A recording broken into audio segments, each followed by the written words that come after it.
आदि में परमेश्वर ने जब आकाश और पृथ्वी को बनाया, जब उसने प्रत्येक छोटे और बड़े, समुद्र में रहने वाले जंतु को और हर एक पक्षी, पशु, रेंगने वाले जीव, हर घरेलू और जंगली जानवरों को रचा, तब यीशु वहां पर थे।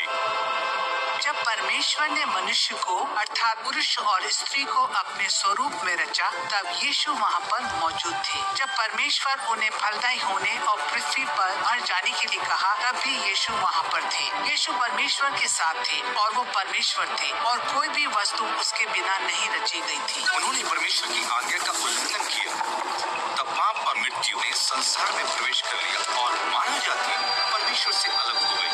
लेकिन परमेश्वर ने यह वायदा किया था कि एक दिन एक बालक का जन्म होगा जो सबके सिर को कुचलेगा। वे बालक यीशु थे। एक समय आया जब परमेश्वर ने अब्राहम नामक एक धर्मी जन के साथ वाचा बांधी। उन्होंने अब्राहम से प्रतिज्ञा की कि उसके वंशजों के द्वारा संसार की सारी जातियां आशीषित होंगी। वो वंशज यीशु हुए। बहुत वर्ष बीतने पर परमेश्वर ने अपने नबी यशाया से कहा, एक कुमारी एक बालक को जन्म देगी और उसका नाम अद्भुत युक्ति करने वाला, सामर्थी परमेश्वर, अनंत पिता और शांति का राजकुमार होगा।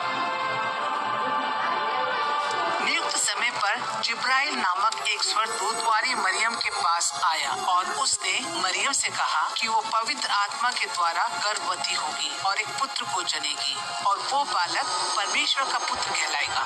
मरियम ने एक बालक को जन्म दिया और स्वर्गदूत द्वारा दिए गए निर्देशानुसार उसने उसका नाम यीशु रखा। एक स्वर्गदूत कुछ चरवाहों को भी दिखाई दिया जो उस जगह अपनी भेड़ों की रखवाली कर रहे थे।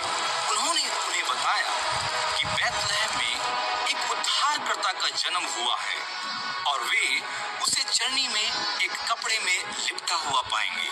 जब यीशु 30 वर्ष के हुए, तब यूहन्ना नामक एक व्यक्ति ने उन्हें बपतिस्मा दिया और उस समय पवित्र आत्मा एक कबूतर के रूप में उस पर उतरा।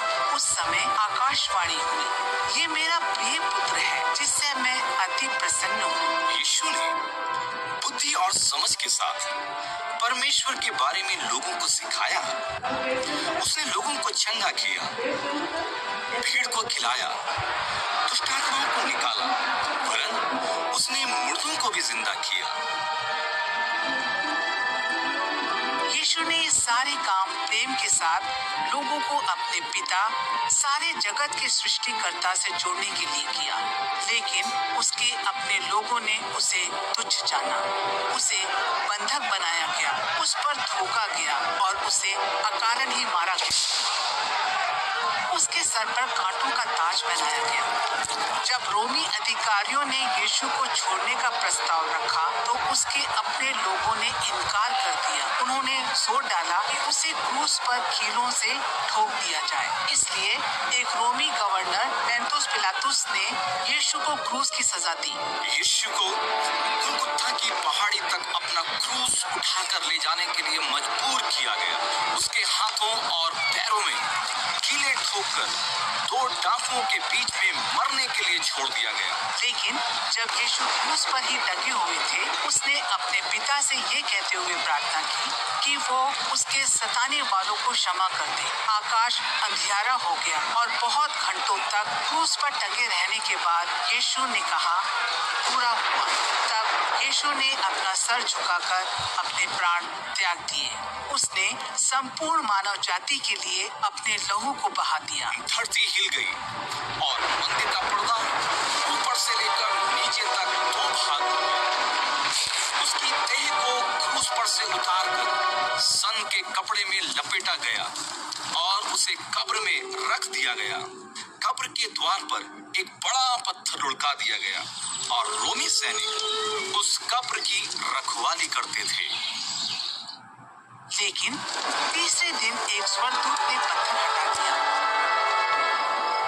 यीशु मुर्दों में से जीवित हो गया और 40 दिनों तक वो अपने चेलों और उस पर विश्वास करने वालों को दिखाई देता रहा।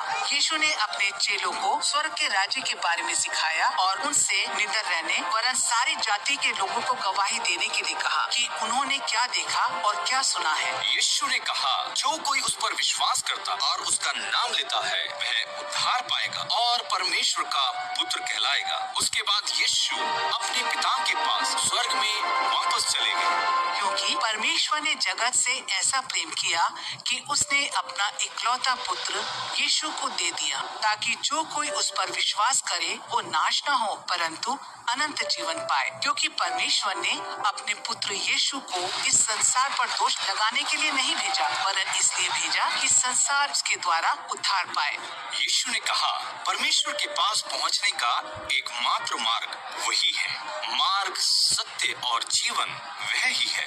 बिना उसके द्वारा कोई पिता तक नहीं पहुंच सकता। परमेश्वर का वरदान उनके पुत्र प्रभु यीशु के द्वारा अनंत जीवन है।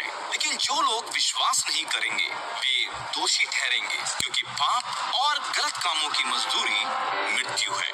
हम सभी ने पाप और बुराइयां की हैं, लेकिन यीशु ने हमें सभी पापों से क्षमा दी है। कोई ऐसा पाप नहीं जिसे वो क्षमा न कर सके, लेकिन हमें यीशु से क्षमा मांगनी चाहिए। परमेश्वर चाहते हैं कि सबको मन फिराव का अवसर मिले और कोई भी जन नाश न हो। हमें अपने हृदय की गहराई से उस नाम को पुकारना और उस पर विश्वास करना चाहिए और आज के दिन से ही यीशु के ये संदेश संसार के सारे लोगों और सारी जातियों को सुनाया जाना चाहिए। यीशु एक बार फिर से वापस आने वाले हैं और उस दिन आकाश अंधियारा हो जाएगा, आकाश से अग्नि बरसेगी और हिडोल होंगे, बादल हट जाएंगे और यीशु अपने सामर्थ के साथ बड़ी महिमा के साथ वापस आएंगे।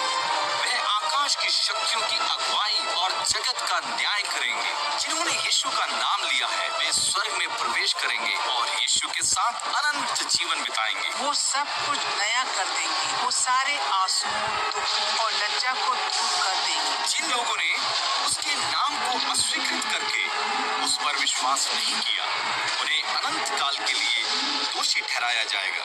यीशु ने कहा, सकरा है वो द्वार जो जीवन की ओर ले जाता है, परंतु चौड़ा है वो द्वार जो विनाश की ओर ले जाता है। अब आप निर्णय लें, क्या आप प्रभु यीशु पर विश्वास करके और उसको ग्रहण करके उद्धार के वरदान को प्राप्त करना चाहेंगे, या फिर आप उसे पीठ दिखाकर उसे अस्वीकार कर देंगे? आप अभी यीशु को पुकार सकते हैं, अपने पापों का अंगीकार करें और क्षमा पाएं। विश्वास करें कि परमेश्वर ने यीशु को मुर्दों में से जीवित कर दिया है और आप उद्धार पाएंगे। आप परमेश्वर की संतान बन जाएंगे।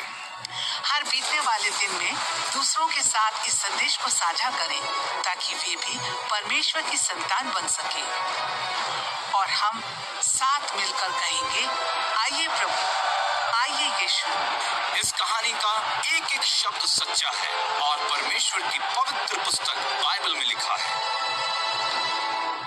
आप अपने उद्धार के लिए अभी हमारे साथ प्रार्थना कर सकते हैं। प्रिय परमेश्वर पिता, मैं अंगीकार करता हूँ कि यीशु ही प्रभु है। मैं विश्वास करता हूँ कि वो एक कुंवारी से पैदा हुआ, मेरे पापों के लिए क्रूस पर मरा और तीसरे दिन मुर्दों में से जी उठा। आज मैं अंगीकार करता हूँ कि मैंने आपके विरुद्ध पाप किए हैं और अपने जीवन को बचाने के लिए मैं कुछ नहीं कर सकता हूँ। प्रभु, आप मुझे क्षमा कर दें और मैं आज से केवल यीशु पर ही विश्वास करूंगा। मैं विश्वास करता हूँ कि मैं आपका बच्चा हूँ और मैं आपके साथ अपना अनंत जीवन व्यतीत करूंगा। अपनी पवित्र आत्मा द्वारा प्रतिदिन मेरी अगुवाई करें। मेरे संपूर्ण हृदय, प्राण और मन से आपको तथा दूसरों को अपने जैसा प्रेम करने में मेरी अगुवाई करें। अपने प्रिय पुत्र यीशु के लहू से मुझे उद्धार देने के लिए आपका धन्यवाद। यीशु के नाम में प्रार्थना मांगता हूँ, आमीन।